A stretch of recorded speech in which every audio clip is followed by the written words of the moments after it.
గత ప్రభుత్వంపై రాష్ట్ర సాంఘిక సంక్షేమ శాఖ మంత్రి బాల వీరంజన స్వామి విమర్శించారు.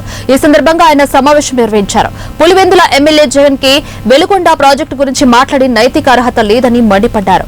ప్రాజెక్టు పూర్తి కాకుండానే పూర్తి చేసినట్టు జాతికి అంకితం చేసి ప్రజాధనం దుర్వినియోగం చేసింది జగన్ కూడా అని, గత 5 ఏళ్లలో R&R ప్యాకేజీ ఇవ్వలేకపోయారని జగన్ పరోక్షంగా ఒప్పుకున్నారు. ఈ పాపం జగన్ది కాదా అని ప్రశ్నించారు. 2019లో జగన్ మాయమాటలు నమ్మి ప్రజలు గెలిపిస్తే వారిని మోసం చేశారని అన్నారు.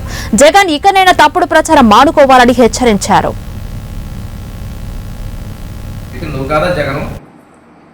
ఈరోజు వెలుగొండ ప్రాజెక్టు గురించి మాట్లాడే అర్హత మాజీ ముఖ్యమంత్రికి లేదు. పులివెందుల ఎమ్మెల్యేగా ఉండి పిచ్చిపట్టి ప్రవర్తిస్తా ఉన్నాం. వెలుగొండ ప్రాజెక్టుని పూర్తి చేసి నీళ్లు ఇచ్చేది మేము అన్నిటికీ సిద్ధపడున్నాం.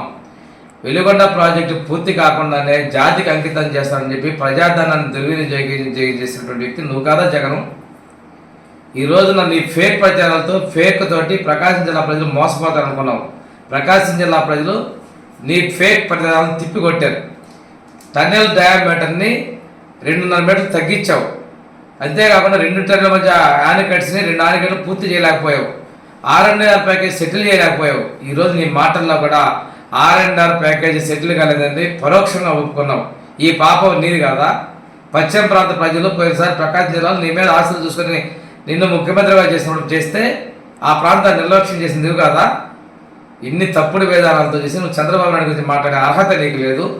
ప్రజలు బుద్ధి చెప్పి 3 నెలలు కూడా పూర్తి కాల. ఏదేదో మాట్లాడుతూ ఉన్నావు, పిచ్చి ప్రలాపన మాట్లాడుతున్నావు. ఈ ప్రాజెక్టును పూర్తి చేసేది మేమే.